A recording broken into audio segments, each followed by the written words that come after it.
In today's class, we are going to proceed with our question answer analysis. ठीक है. First of all, page number 3 जो आपके index question है.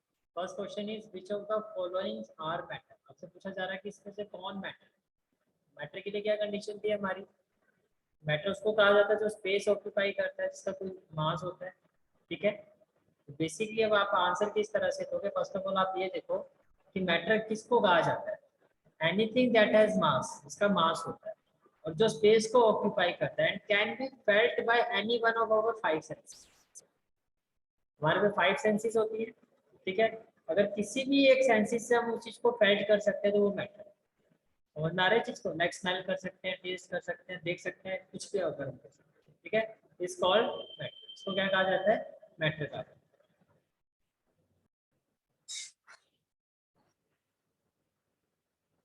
जिस clear होगी. ठीक है.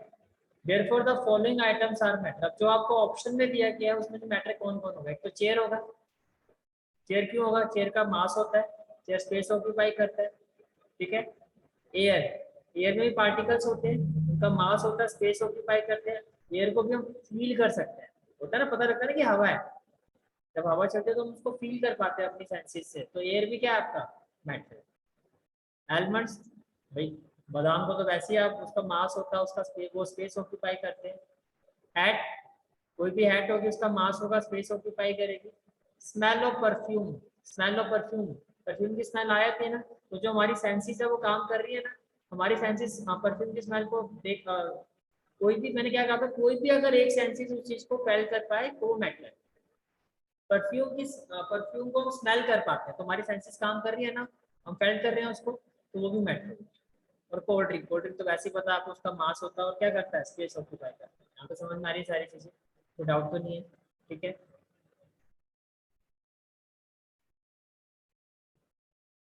इसके बाद नेक्स्ट क्वेश्चन आता है आपका, keep reason for the following observation. आपको क्यों ऐसा होता है ये बताना है. ठीक है.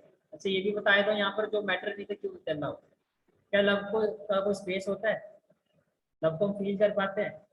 नहीं होता ना. कोई भी हमारी सेंसेस ना हमको टच कर सकते हैं ना स्मेल कर सकते हैं, तो ये मैटर नहीं है. ऐसे आपका हेट, हेट सिर्फ काइंड ऑफ एक फीलिंग है, लेकिन इसका ना कोई मास है, ना वो स्पेस ऑक्यूपाई करता है, ना हमारी कोई सेंसेस उसमें कोई काम करती है. ठीक है. थॉट, थॉट भी क्या है आपका, जो मास की मैटर की कंडीशन है उसको सेटिस्फाई नहीं कर पाता. समझ में आ गया आपको. ठीक है.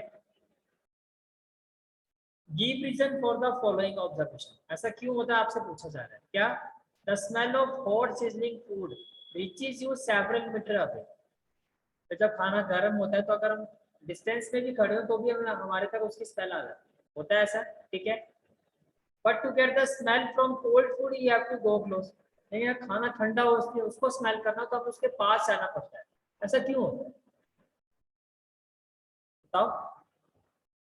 बिकॉज जैसे खाना गर्म होने का मतलब टेम्परेचर जाता है. टेम्परेचर जाता है तो पार्टिकल्स की काइनेटिक एनर्जी भी क्या होगी, ज्यादा होगी. टेम्परेचर ज्यादा है तो पार्टिकल्स की, जो फूड पार्टिकल्स है उनकी काइनेटिक एनर्जी क्या होगी, ज्यादा होगी. ज्यादा होने से काइनेटिक पार्टिकल्स में मूवमेंट होगी. और जो भी एयर पार्टिकल्स हैं उनके साथ ये क्या कर जाएंगे, ये डिफ्यूज हो जाएंगे. एयर पार्टिकल्स के साथ जो फूड पार्टिकल्स है वो हमारे क्या हो जाएंगे, वो मिक्स हो जाएंगे. और with respect to these air particles, ये जो स्मेल है हमारे नॉस्ट्रिल्स तक आ जाती है अगर हम दूर डिस्टेंस में भी खड़े. समझ पा रहे हो इस चीज को. But at the same time अगर खाना आपका ठंडा है तो काइनेटिक एनर्जी कम है तो पार्टिकल्स में मूवमेंट नहीं होगी. मूवमेंट नहीं होगी तो डिफ्यूजन नहीं होगा. तो हमें खुद यहाँ आके इसको स्मेल करना पड़ेगा. समझ पा रहे हो इस चीज को. ठीक है. अब आंसर किस तरह से दोगे आप अपना.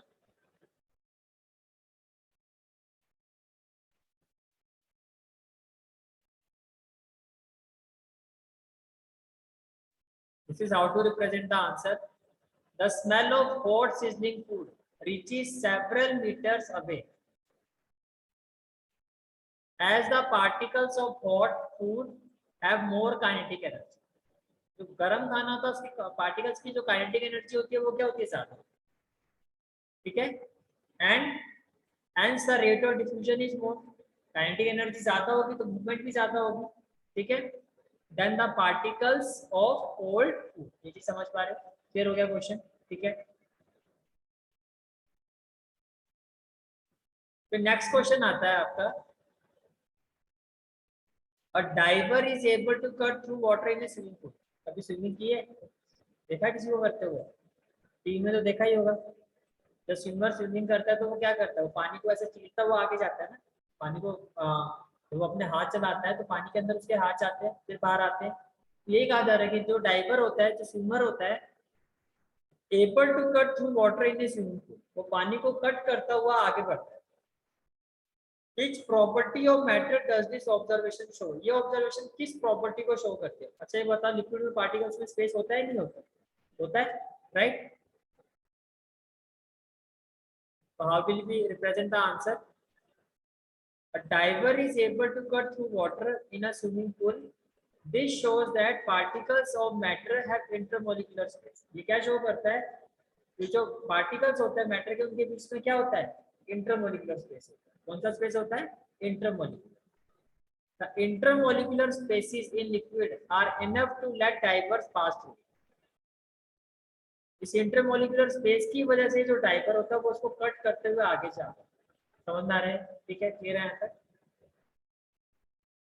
नेक्स्ट क्वेश्चन आता है आपका question number 4 and it is also an important question. What are the characteristics of particles of matter? हमने पढ़ा था, स्पेस होता है, काइनेटिक एनर्जी होती है, टेम्परेचर के साथ इनकी इंक्रीज होती है, फोर्स ऑफ अट्रैक्शन होता है। पढ़ा था ना आपने सारी चीजें, ठीक है? किस तरह से आप आंसर दोगे? The characteristics of particles of matter are as follows. First one is particles of matter have space between them, right? सबसे ज्यादा स्पेस कौन से स्टेट्स ऑफ मैटर में होता है? गैस। उसके बाद लिक्विड, और सबसे कम किसमें होता है? Solid, right? फिर नेक्स्ट है particles of matter are in continuous motion, right? Particles of matter have an attractive force between them to keep them together. सबसे ज्यादा फोर्स ऑफ अट्रैक्शन किसमें होता है? सॉलिड। Very good. तो ये आपके पेज नंबर 3 के जो क्वेश्चन आंसर्स है वो कंप्लीट हो गए, ठीक है? नेक्स्ट आते हैं पेज नंबर 6।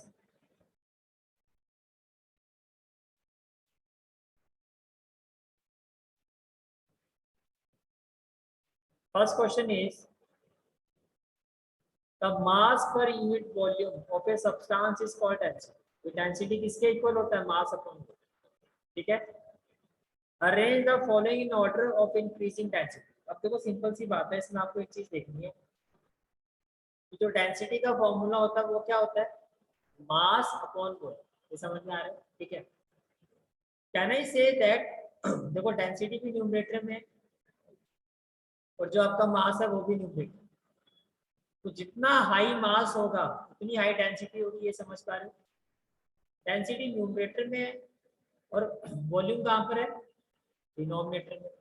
तो क्या ये डायरेक्टली प्रोपोर्शनल हो गया, इनवर्सली प्रोपोर्शनल हो गया? इनवर्सली। इनवर्सली का मतलब जितना वॉल्यूम ज्यादा होगा उसकी डेंसिटी कम होगी। अगर ऊपर नीचे होता है कि अगर एक लेफ्ट हैंड साइड में न्यूमरेटर पोजीशन और राइट हैंड साइड में डिनोमिनेटर, तो उनके बीच में जो रिलेशन होता है वो अपोजिट होता है। अगर ये बढ़ेगा तो ये कम होगा, लेकिन ये भी न्यूमरेटर में ये भी न्यूमरेटर में दोनों सेम पोजीशन में होते हैं, तो डायरेक्ट रिलेशन होता है कि अगर मास बढ़ेगा तो डेंसिटी भी बढ़ेगी। ये चीज समझ में आ रही है? ठीक है? तो सिंपल सी बात है कि आपको इसको इंक्रीजिंग ऑर्डर में लगाना है। इंक्रीजिंग ऑर्डर का मतलब सबसे कम डेंसिटी किसकी होगी, उससे ज्यादा डेंसिटी, उससे ज्यादा डेंसिटी, ऐसे निकालना है। कम से ज्यादा की तरफ जाओगे, कम से ज्यादा की तरफ। ये चीज समझ में आ रही है? ठीक है? तो बेसिकली आपको क्या देखना है, जिसका सबसे कम मास होगा उसकी डेंसिटी सबसे कम होगी, जिसका मास सबसे ज्यादा होगा उसकी डेंसिटी सबसे ज्यादा होगी। ये चीज समझ पा रहे हो? ठीक है? तो आंसर किस तरह से देना है आपको?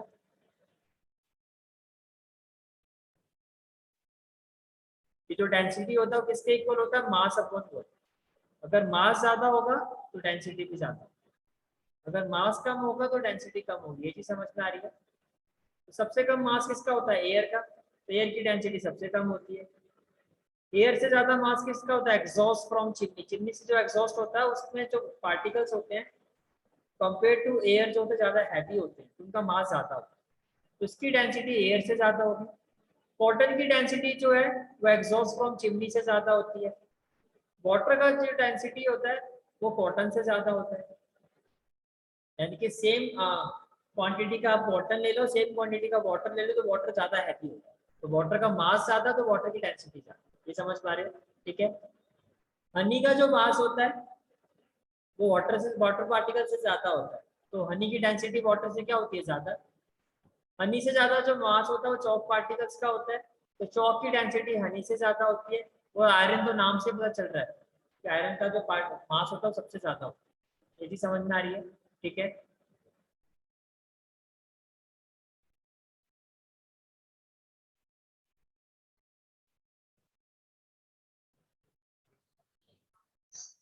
Next question is question number 2. Tabulate the difference in the characteristics of characteristics of states of matter. कितने states of matter होती हैं? 3, सॉलिड, लिक्विड और गैस। हमें उन तीनों के बीच में क्या करना है, डिफरेंस बताना है। तो किस तरह से आप आंसर दोगे? देखो इस तरह से आपको एक टेबल बनाना है, किस किस कैरेक्टरिस्टिक्स को पर आप डिफरेंशिएट कर रहे हो। पहला कॉलम होगा कैरेक्टरिस्टिक्स, फिर आप तीनों स्टेट्स ऑफ मैटर को लिखोगे, सॉलिड, लिक्विड और गैस। ये चीज समझ में आ रही है? सबसे पहले जो हम डिफरेंस देंगे वो किस पर देंगे, शेप पर। फिर सॉलिड की शेप कैसी होती है, फिक्स शेप होती है। क्या लिक्विड की फिक्स शेप होती है? नहीं, जिस कंटेनर में डालते हैं उसी की शेप शो करता है, तो नो फिक्स शेप। गैस की शेप कैसी होती है, फिक्स होती है? No, no fix. ये क्लियर हो गया? फिर नेक्स्ट कैरेक्टरिस्टिक्स है जिसको हम डिफरेंशिएट करेंगे, दैट इज वॉल्यूम। सॉलिड का वॉल्यूम कैसा होता है, फिक्स वॉल्यूम, पता होता है ना कितनी क्वांटिटी है। लिक्विड का वॉल्यूम भी कैसा होता है, फिक्स वॉल्यूम होता है। लेकिन गैस का जो वॉल्यूम होता है वो फिक्स नहीं होता। ये चीज क्लियर होगी? ठीक है। नेक्स्ट कैरेक्टरिस्टिक्स आता है आपका रिजिडिटी या फ्लूइडिटी। रिजिडिटी की बात करते हैं तो हार्डनेस, सॉलिड सबसे ज्यादा रिजिड होते हैं, तो सॉलिड आर रिजिड। फ्लूइडिटी का मतलब क्या था, फ्लो। क्या सॉलिड फ्लो करता है? नहीं, solid can't flow maximum, negligible fluidity होती है। ठीक है। लिक्विड की बात करते हैं, लिक्विड फ्लो कर सकता है, लेकिन जो इसकी रिजिडिटी होती है वो लेस देन सॉलिड होती है, नॉट रिजिड। ये रिजिड नहीं होता है, सॉलिड से कम रिजिड होता है। अगर अगर थोड़ा बहुत सेंस में ही बोलो तो सॉलिड से इनकी रिजिडिटी क्या होती है, कम होती है। Gas like liquid, gas can flow, और गैस की रिजिडिटी की बात करें, नॉट रिजिड। और अगर किसी से कंपैरिजन किया जाए तो वेरी लेस। समझ में आ रहा है? तो सबसे कम रिजिडिटी किसकी होती है, गैस की। सबसे ज्यादा किसकी होती है, लिक्विड की। और सबसे ज्यादा किसकी होती है, सॉलिड। सबसे ज्यादा फ्लूइडिटी किसकी होगी, गैस की, क्योंकि पार्टिकल्स के बीच में सबसे ज्यादा स्पेस होता है। उससे कम किसकी होती है, लिक्विड की। और सबसे कम किसकी होती है, सॉलिड। ये भी समझ पा रहे हो? फिर हम डिफरेंशिएट करेंगे इंटरमोलिकुलर फोर्स के बेसिस से, यानी कि पार्टिकल्स के बीच में जो फोर्स होता है वो सबसे ज्यादा किसका होता है, सॉलिड का। तो सॉलिड के केस में हम क्या कहेंगे, जो इंटरमोलिकुलर जो फोर्स होता है वो सॉलिड के केस में क्या होता है, वो मैक्सिमम होता है। सॉलिड के केस में क्या होता है, मैक्सिमम। ये भी समझ में आ रही है? ठीक है। लिक्विड के केस में सॉलिड से कम होता है इंटरमोलिकुलर फोर्स ऑफ अटैक। सबसे कम किसमें होता है, गैस में, वेरी लेस। ये चीज समझ में आ रही है? फिर नेक्स्ट हम डिफरेंशिएट करेंगे इंटरमोलिकुलर स्पेस, यानी कि पार्टिकल्स के बीच में स्पेस सबसे ज्यादा किसमें होता है, गैस। तो गैस में देखो मैक्सिमम। सबसे कम किसमें होता है, सॉलिड, वेरी लेस। तो सॉलिड से ज्यादा किसमें होता है, लिक्विड, मोर देन सॉलिड। ये चीज समझ में आ रही है? कंप्रेसिबिलिटी सबसे ज्यादा किसकी होती है, गैस, राइट। तो हाईली कंप्रेसिबल सबसे कम किसकी होती है, सॉलिड की, नेग्लिजिबल। लिक्विड की जो कंप्रेसिबिलिटी होती है वो सॉलिड से क्या होती है, ज्यादा होती है। ये भी समझ में आ रही है? ठीक है।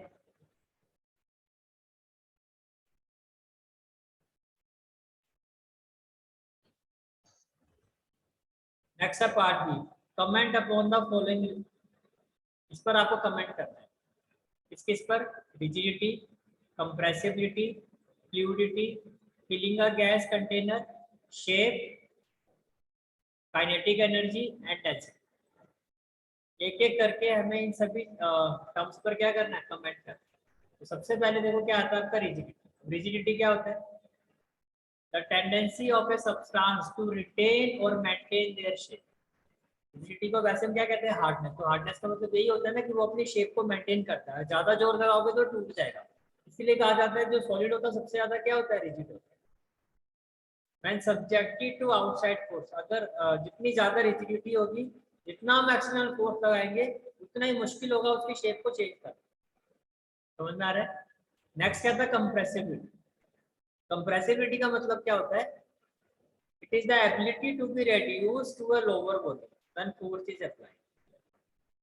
जब फोर्स अप्लाई किया जाता है तो उसका जो वॉल्यूम होता है वो क्या हो जाता है, वो कम हो जाता है, कंप्रेस हो जाता है ना, प्रेस हो जाती है वो चीज। तो सबसे ज्यादा कंप्रेसिबिलिटी किसकी होती है? वो होती है गैस। फ्लूइडिटी, नाम से पता चल रहा है, ability to flow. Filling of a gas container. Filling of a gas container का मतलब क्या होता है?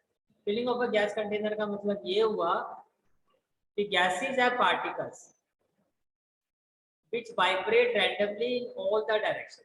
जो गैसियस पार्टिकल्स होते हैं वो रैंडमली का मतलब इस तरह से zigzag मोशन में वाइब्रेट करते हैं, मूवमेंट करते हैं। और कंटेनर को क्या करते हैं? पूरी तरह से फिल करते हैं। यानी कि अगर आप किसी एक कंटेनर ले लो, इसमें आप गैस फिल करो, लिक्विड फिल करो, सॉलिड फिल करो, सबसे ज्यादा कौन आएगा? सबसे ज्यादा क्या फिल होगी? गैस। सबसे ज्यादा क्या फिल होगी? गैस। ठीक है। नेक्स्ट टर्म थी आपकी, दैट इज शेप।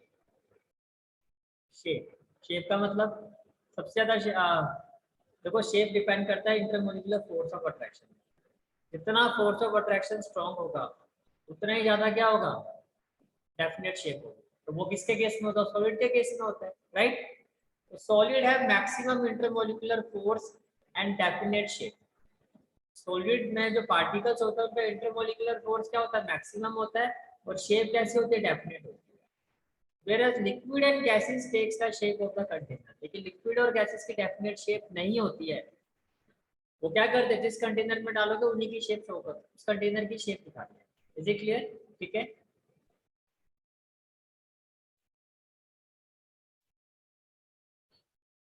तो नेक्स्ट आता है आपका काइनेटिक एनर्जी।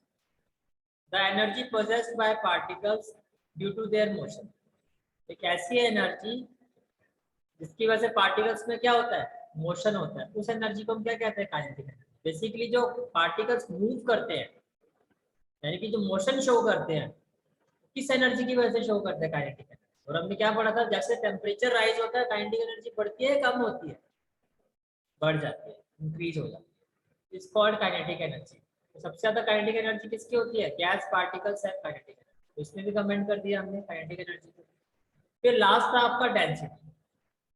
डेंसिटी क्या होता है? Mass upon volume, right? It is defined as mass per unit volume. Mass per unit volume का मतलब मास अपॉन वॉल्यूम। इसका मास सबसे ज्यादा होगा, उसकी डेंसिटी सबसे ज्यादा होगी, राइट? सबसे ज्यादा मास किसका होता है? सॉलिड का। तो सॉलिड की जो डेंसिटी होती है वो क्या होती है? हाईएस्ट। क्लियर हो गया यहाँ तक? ठीक है।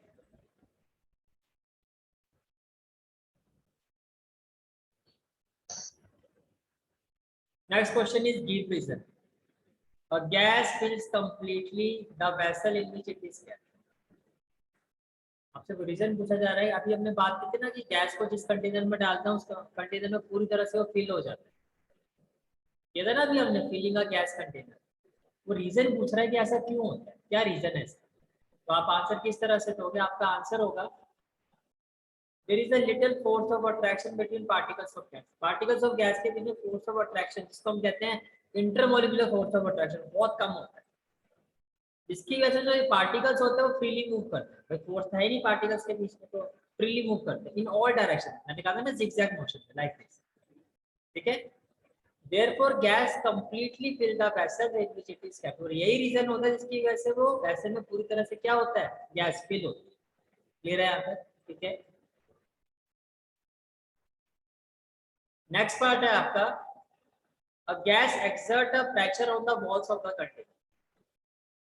गैसियस पार्टिकल्स जो होते हैं वो कंटेनर की वॉल पर बहुत ज्यादा क्या करते हैं? प्रेशर एक्सर्ट करते हैं। उसका क्या रीजन होता है?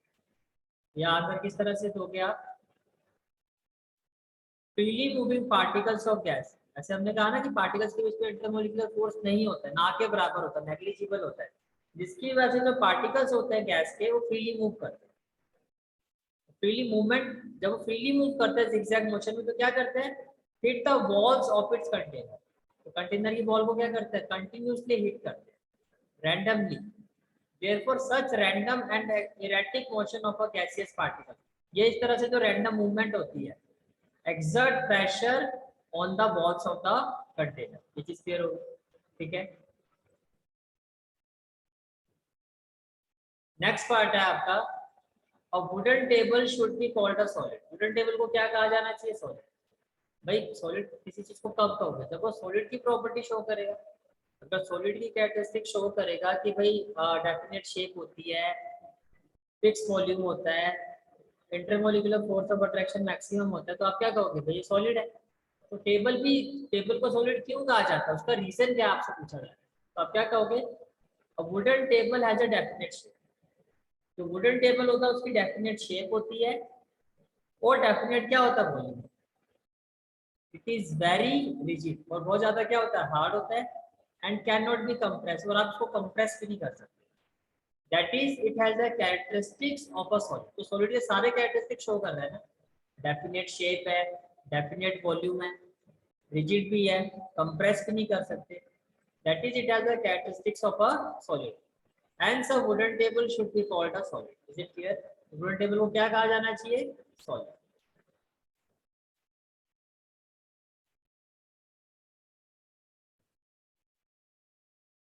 नेक्स्ट पार्ट है आपका, we can easily move our hand in air. तो एयर का मतलब हो गया गैस, ठीक है। गैस के पार्टिकल में सबसे ज्यादा स्पेस होता है ना, ओपन स्पेस में तो हैंड आप मूव कर ही सकते हैं। But to do the same through a solid block of wood we need a karate expert. लेकिन अगर मान लो एक सॉलिड है, सॉलिड के बीच में से आपका हाथ चला जाएगा? जैसे एक बॉक्स है जो पूरा बंद है, उसके बीच में से हाथ वो चला जाएगा? नहीं जाएगा ना, उसके लिए आपको कराटे एक्सपर्ट चाहिए, तो उसको तोड़ता हुआ आगे ले जाए। आपको उसका रीजन बताना आपसे पूछा जा रहा है, तो कैसे आप आंसर दोगे? क्यों ऐसा कहा जा रहा है? Particles of air have large spaces between them. Air में जो, एयर का मतलब गैसियस पार्टिकल्स, तो उनके बीच में जो स्पेस होता है वो क्या होता है? Maximum. On the other hand would has little space between its particles. Would क्या होता है? सॉलिड होता है, तो पार्टिकल्स के बीच में क्या होता है? स्पेस बहुत कम होता है।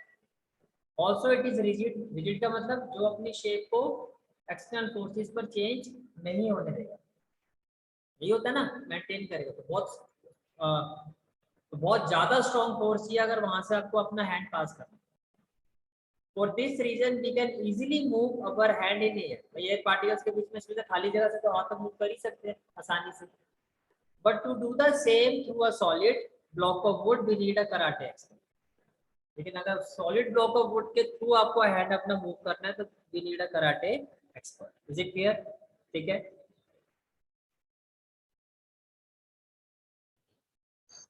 Next question is, liquid generally have lower density. Liquid की डेंसिटी कंपेयर टू सॉलिड क्या होती है? कम होती है, होता है ना ऐसा। But you must have observe that ice floats on water. हमने कभी देखा होगा ग्लास में या कंटेनर में, वेसल्स में, अगर हम बर्फ के पीसेस लेते हैं तो वो उसमें फ्लोट करते रहते हैं। अब उसका रीजन क्या आपसे पूछा जाए? फाइंड आउट व्हाई, क्यों ऐसा होता है। ये बड़ा इंपॉर्टेंट क्वेश्चन है, ये एग्जाम में बहुत बार आता है। तो आप आंसर किस तरह से दोगे? Your answer will be, when water freezes to form ice. जब वाटर जो होता है वो आइस में कन्वर्ट होता है। फ्रीजेस का मतलब जब वाटर से क्या होता है? आइस बनती है। सम एम्प्टी स्पेस आर क्रिएटेड। अब कहने का मतलब क्या है? तो मतलब ये है कि ये आपका वाटर है, जैसे मान लो ये वाटर, ठीक है, और इससे हमने क्या बना दिया? ये आइस क्यूब बना दिया। अब इस आइस क्यूब में क्या होता है? काफी स्पेस होता है, एम्प्टी स्पेस आर क्रिएटेड, ठीक है। ऐसा होने की वजह से इसका जो वॉल्यूम है वो ज्यादा होगा। जिस पानी से वो आइस बनी है उस पानी के कंपैरेटिवली इसका जो वॉल्यूम है वो ज्यादा होगा। अब डेंसिटी का फॉर्मूला क्या होता है? Mass upon volume. अभी हमने डिस्कस किया था। क्या डेंसिटी और वॉल्यूम सेम पोजीशन पर है? ये न्यूमरेटर पोजीशन पर है, डिनोमिनेटर, तो इनके बीच में रिलेशन कैसा होता है? अपोजिट। जितना ज्यादा वॉल्यूम होगा उतनी डेंसिटी क्या होगी? कम होगी। यदि समझ में आ रही है? जितना ज्यादा, तो वॉल्यूम ज्यादा होने की वजह से इसकी डेंसिटी क्या हो जाती है? कम। और वाटर की डेंसिटी क्या हो जाती है? ज्यादा।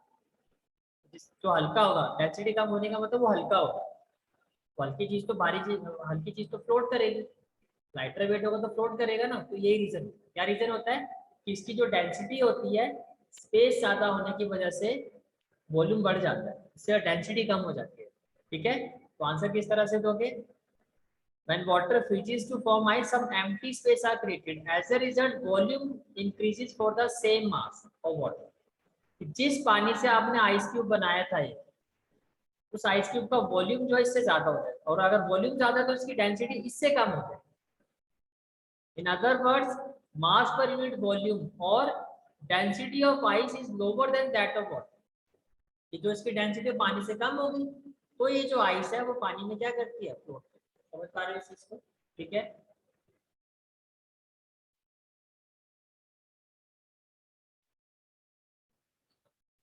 नेक्स्ट क्वेश्चन इज, ये आपका पेज नंबर 9. ठीक है, page number 9 NCERT question. Page number 9 का जो फर्स्ट क्वेश्चन है आपका, convert the following temperature to Celsius में. देखो सिंपल सी ट्रिक होती है. ट्रिक ये होती है, क्वेश्चन में या तो आएगा कि सेल्सियस को केल्विन में चेंज करो, या आपको क्वेश्चन आएगा कि केल्विन को सेल्सियस में चेंज करो. आपको सिंपल सी ट्रिक लगानी है. अल्फाबेटिकली पहले सी आता है ना, तो बाद में क्या आता है के. तो अगर सी से आपको के में जाना है तो आप कर दोगे +270, क्योंकि अब जो पहले अल्फाबेट आता है उसके बाद वाले पर जाना है, उनके छोटे से बड़े की तरफ जा रहे हो, आप ऐसे सोचो. बट अगर आपको केल्विन को सेल्सियस में चेंज करना है तो आप पीछे की तरफ आ रहे हो, ना पीछे की तरफ, तो इसी वैल्यू को क्या कर दोगे, माइनस. ये समझ पा रहे हो? तो आपको यहाँ पर क्या कहा जा रहा है कि आपको 300 केल्विन को सेल्सियस में चेंज करना है. तो आगे से पीछे जा रहे हो, पीछे से आगे आ रहे हो, पीछे के से सी की तरफ आ रहे हो, तो क्या करोगे आप, -273. समझ में आ रहा है? जब भी केल्विन से सेल्सियस में जाना है आपको तो क्या करना होगा, माइनस. ठीक है. तो ये ट्रिक है कि सेल्सियस से अगर केल्विन में जाओगे तो +273, केल्विन से सेल्सियस में आओगे तो -270. अब 300 केल्विन को आपको सेल्सियस में चेंज करना है, तो 300 में से क्या माइनस कर दिया, 270, क्योंकि केल्विन से सेल्सियस में जाना है तो minus. Is it clear? 573 kelvin है, आपको उसको सेल्सियस में चेंज करना है. अगेन केल्विन से सेल्सियस में जाना तो क्या करोगे, -270, and it is 300 degree Celsius. Is it clear? Clear है सारी चीजें? ठीक है. Next question is, what is the physical state of water. तो 250 डिग्री सेल्सियस में वाटर का फिजिकल स्टेट क्या होता है, 100 डिग्री सेल्सियस में वाटर का फिजिकल स्टेट क्या होता है, ये आपसे पूछा जा रहा है. फिजिकल स्टेट का मतलब सॉलिड होता है, लिक्विड होता है, गैस होता है. ठीक है. कैसे आंसर दोगे कि 250 डिग्री सेल्सियस में वाटर किस स्टेट में चला जाता है, गैस स्टेट. ये चीज समझ में आ रही है? और 100 डिग्री सेल्सियस जो होता है वो वाटर का बॉइलिंग पॉइंट होता है. तो वाटर जो होता है 100 डिग्री सेल्सियस में, वाटर जो है लिक्विड और गैस दोनों में होता है. बॉयल होना शुरू हो जाता है, बॉयल अभी हो रहा है, तो लिक्विड भी है, तो बॉयल होना शुरू हो गया तो उसमें वेपर बनना शुरू हो गया, तो गैस. ये चीज समझ में आ रही है? बट 250 डिग्री सेल्सियस इससे तो बहुत ज्यादा हो गया ना, तो वो गैसियस स्टेट में कन्वर्ट हो जाता है. Is it clear? ठीक है.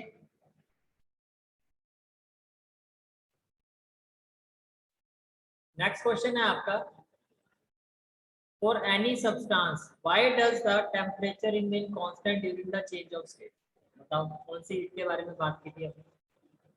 जब एक स्टेट से दूसरी स्टेट में जाते हैं तो उस एक हीट मैंने बताई थी जो हिडन होती है, क्या कहा जाता है उसको,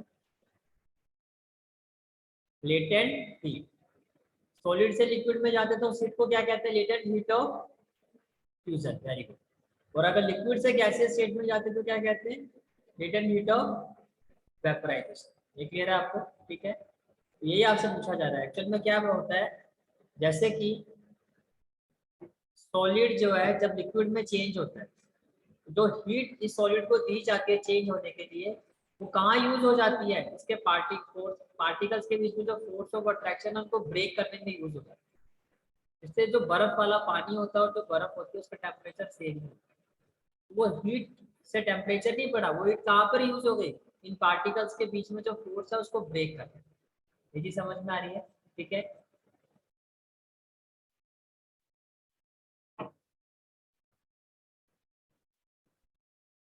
during a change of state the temperature remain constant.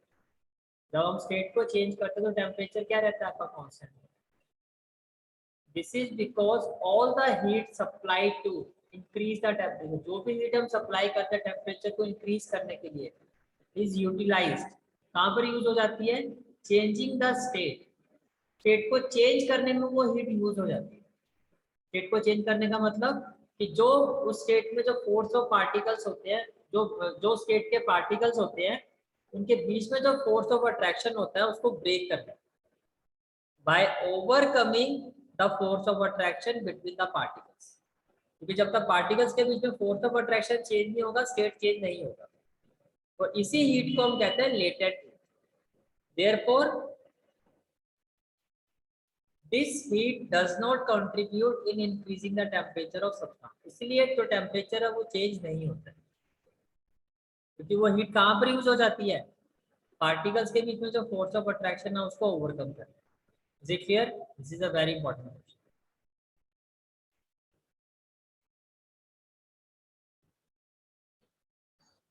Next question is suggest a method to liquefy the atmospheric gases. Atmospheric gases को लिक्विड में कन्वर्ट करने के लिए हमें दो मेथड पढ़े थे, बाय चेंजिंग टेम्परेचर और बाय चेंजिंग प्रेशर। यही पढ़ा था हमने। भाई अगर गैसियस पार्टिकल्स है उनको लिक्विड में चेंज करना है तो आप क्या करोगे? एटमॉस्फेरिक प्रेशर को इंक्रीज करोगे, डिक्रीज करोगे? इंक्रीज करोगे। इससे गैसियस पार्टिकल्स के बीच में जो स्पेस है वो क्या हो जाएगा? कम हो जाएगा और वो लिक्विफाइड हो जाएगा। ये चीज समझ में आ रही है? ठीक है, तो देखो कैसे आंसर दोगे आप। इफ इन डिक्रीज टेम्परेचर, अगर हम टेम्परेचर को डिक्रीज करते हैं या प्रेशर को इंक्रीज करते हैं तो we can liquefy the atmospheric gases. ये क्लियर हो गया? हम एटमॉस्फेरिक गैसेस को क्या कर सकते हैं? लिक्विफाई कर सकते हैं। ठीक है,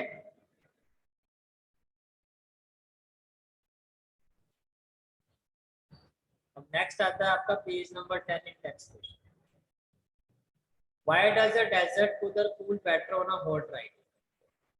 भाई देखो हॉट ड्राई डे में क्या होता है? हॉट ड्राई डे में क्या होता है? टेम्परेचर ज्यादा होता है और ह्यूमिडिटी क्या होती है? कम होती है। टेम्परेचर ज्यादा होगा तो इवेपोरेशन ज्यादा होगा, राइट? और ह्यूमिडिटी कम होगी तो भी इवेपोरेशन ज्यादा होगा। यही हमने पढ़ा था। इवेपोरेशन, और जब इवेपोरेशन होता है तो कौन सा इफेक्ट आता है? कूलिंग इफेक्ट आता है। यही रीजन होता है। ठीक है, अब प्रेजेंटेशन किस तरह से दोगे?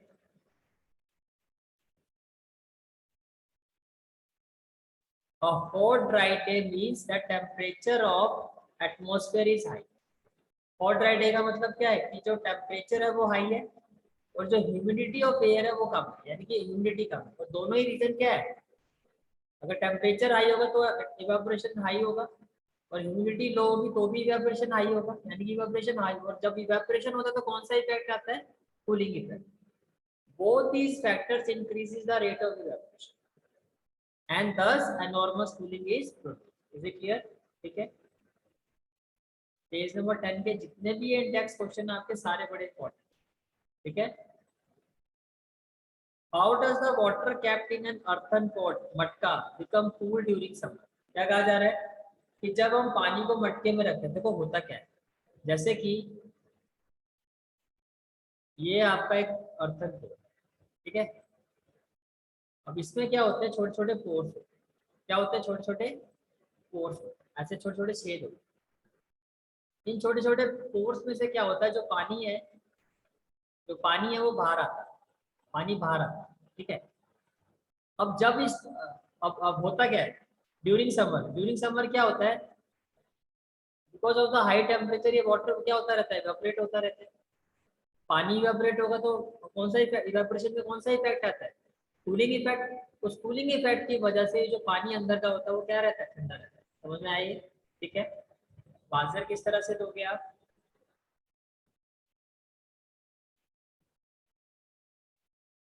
देर are some pores in an earthen pot. Earthen pot में कुछ पोर्स होते हैं through which the liquid inside the pot evaporate.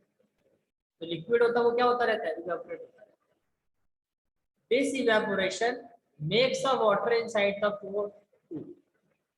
Cooling effect आ गया। ठीक है, in this way water kept in an earthen pot becomes cool during the summer. समझ में आ रही है? ठीक है,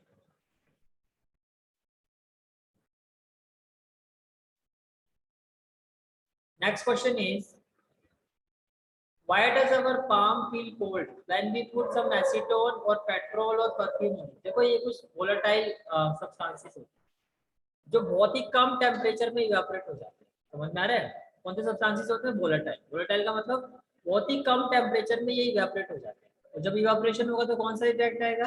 cooling effect.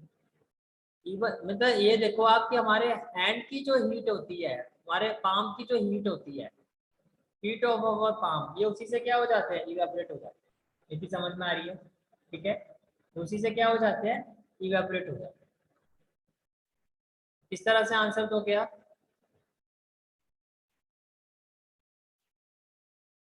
Some liquids get quickly vaporized and they are called volatile liquids, like acetone, petrol, and perfume. They get heat from our palm and evaporates, cause cooling. ये चीज समझ में आ रही है? Is it clear? ठीक है. Next question is, why are we able to see hot tea or milk faster from a saucer rather than a cup? ये भी हमने डिस्कस किया था ना डिस्कस भाई। सॉसर का मतलब होता है जैसे आप ये होती है प्लेट और ये हो गया आपका कप। ठीक है, अब ये बहुत गर्म चाय है, आपने क्या किया, इस चाय को, ये जो इसमें टी है, आपने इसको इस प्लेट में सॉसर में डाला, इससे इसका एरिया क्या हो गया? ज्यादा हो गया। सरफेस एरिया ज्यादा होगा तो इवेपोरेशन हाई होगा या लो होगा? हाई। डायरेक्टली प्रोपोर्शनल होता है, यही इसका रीजन है। ठीक है,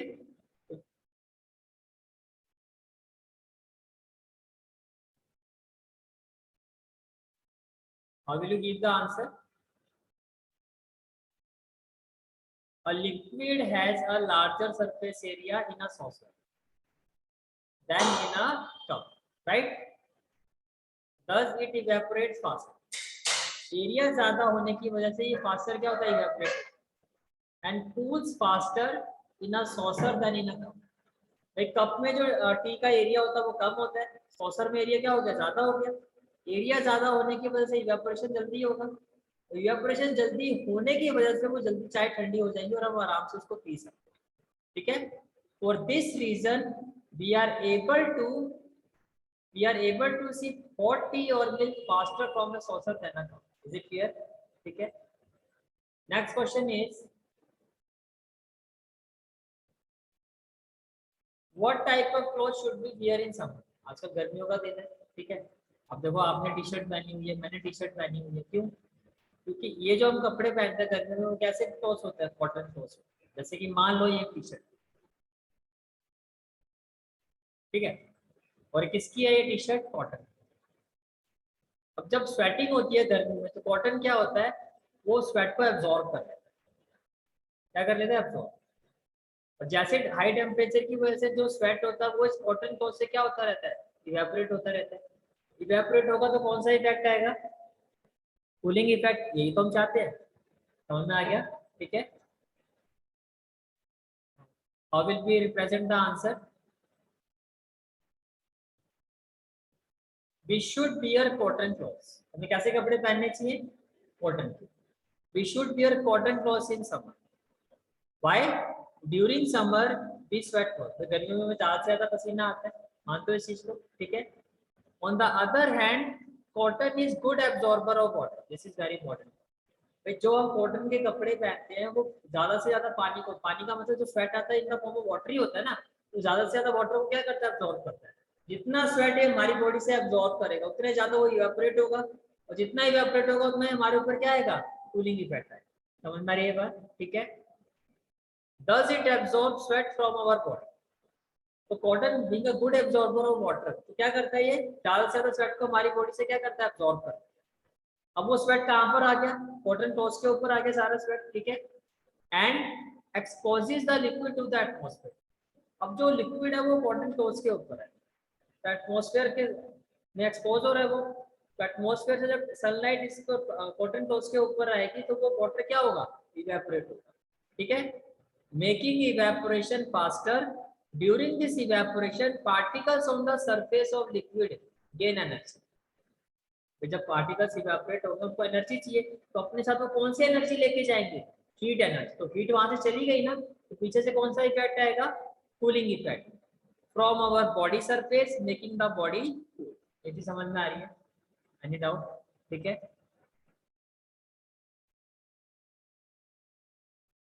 from the next class will proceed with our text book exercise question. ठीक है।